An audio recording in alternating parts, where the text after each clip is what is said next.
sure you all see that other places. Hoop net's a lot of work. Work is being taken out of so many things. I really don't, I think that it'll take care of itself.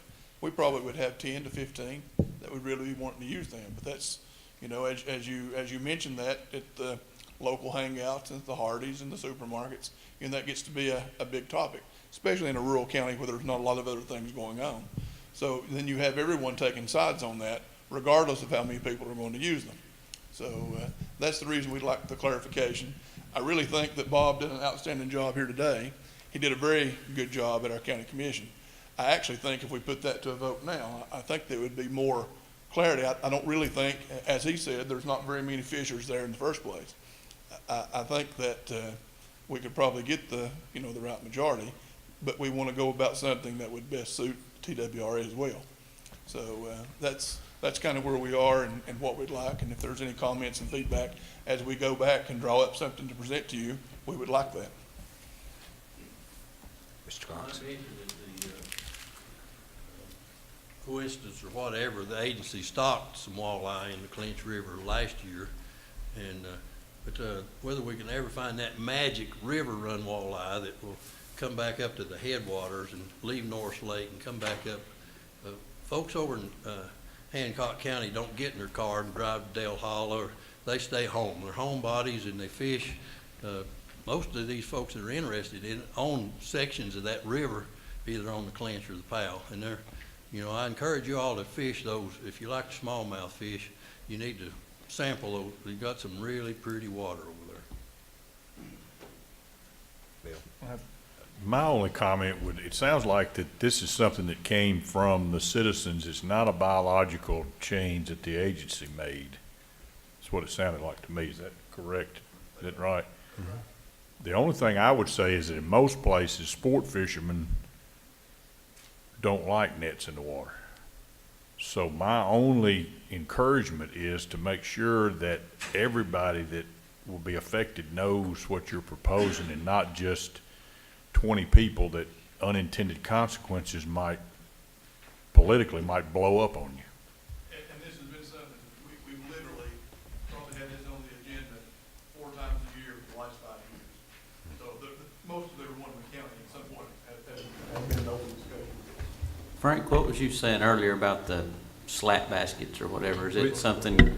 There is a current, as a sport fish license holder, you're allowed to have one slat basket that you can operate. It's a type of funnel trap for primarily catfish, and you have there's some other rules with it. You have to get an $8 license to do it, and there's a little metal tag that goes on it so people can keep up with how many are in the river. But so you get one and you have to check it every 72 hours, so you can check it every few days, and that's something that is provided as an opportunity statewide. And it doesn't sound like the traditional hoop net, and I understand it's different. So that's one of the things that was running through my mind just hearing this is, I mean, how good would the fishing be? Would I want to get one and drive from Nashville to do this? And how many people like me would start showing up? Is that a good thing or bad for Hancock County? I don't know. When you got back to your car and all 4 tires and fled, you probably.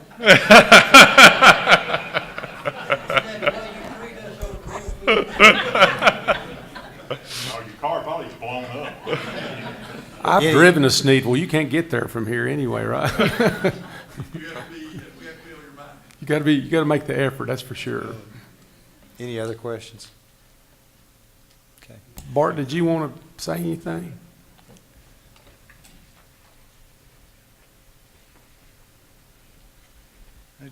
Just on the topic of the walleye and the continued stocking of the walleye, we have somewhat a loose relationship with the state of Kentucky right now on getting a river strain walleye that we're trying to get started in Fort Patrick Henry Reservoir. And what that will allow us to do is develop a brood fishery there where we can pull fish into the hatchery, propagate those fish and put them into areas like the Clinch and Powell, and hopefully enhance those river walleye fisheries in future years. So we're committed to doing that, not only in Hancock County but other parts of the region.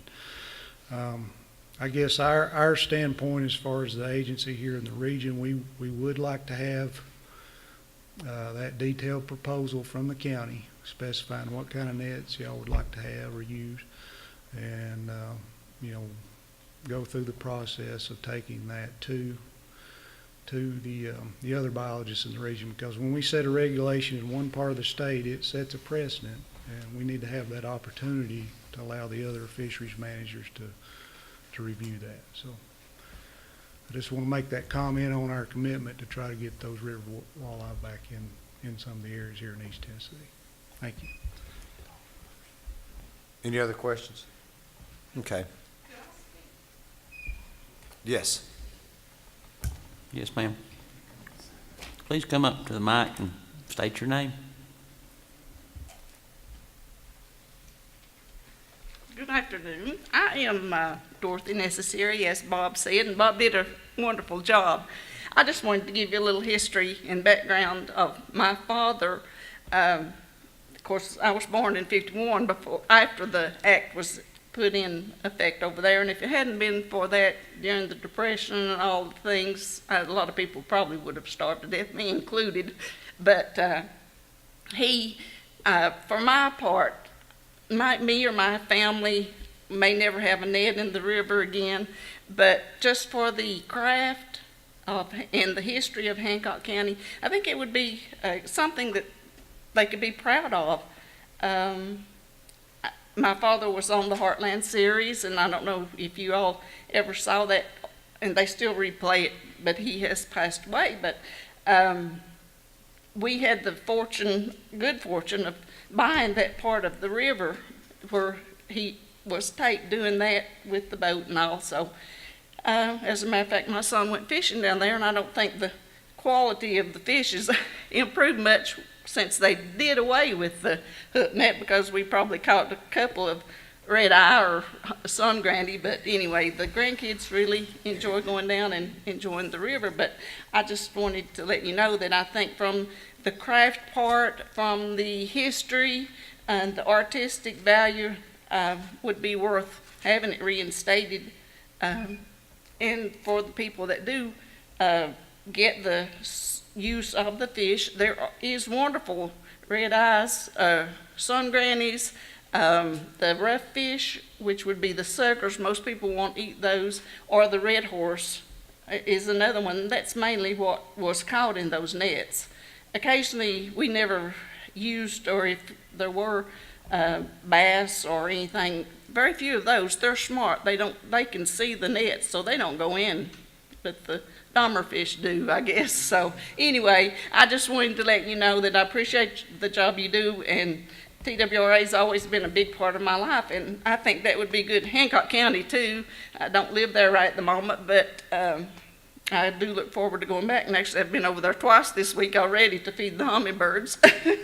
So anyway, thank you for listening. All right, thank you. Any other questions? Mr. Chairman? That's the end of fisheries. Thank you, Chairman Watson. Moving on, going to Boating and Law Enforcement Committee, Chairman Trey Teague. Thank you, Chairman Bledsoe. I'd like to introduce Darren Ryder, Chief of Boating and Law Enforcement Division.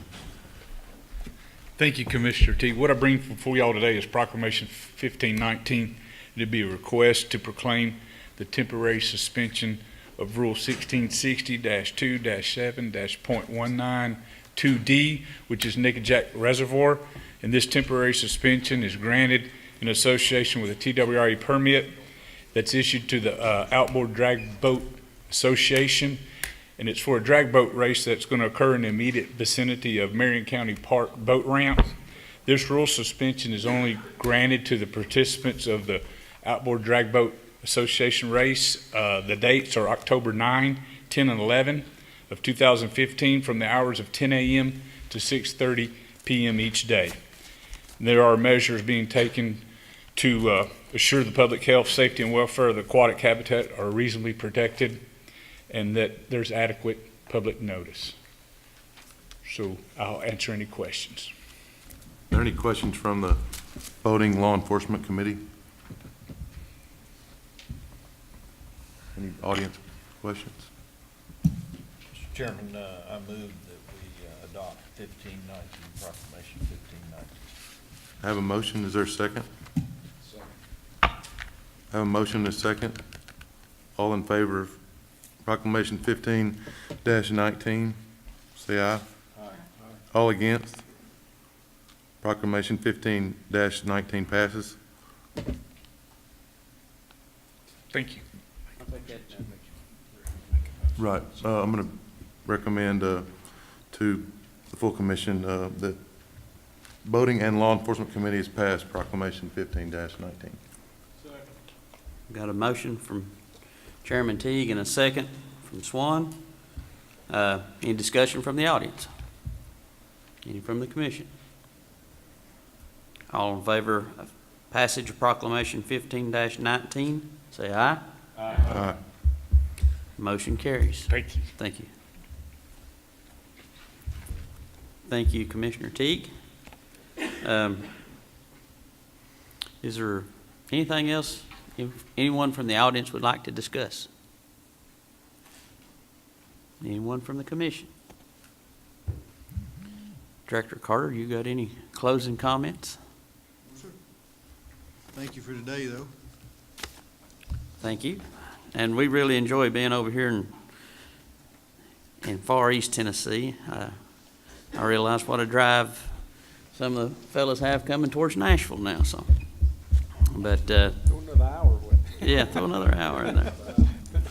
All right, if nothing else, our next commission meeting will be September the 17th and 18th in Nashville. So, till then, we are adjourned. Thank you.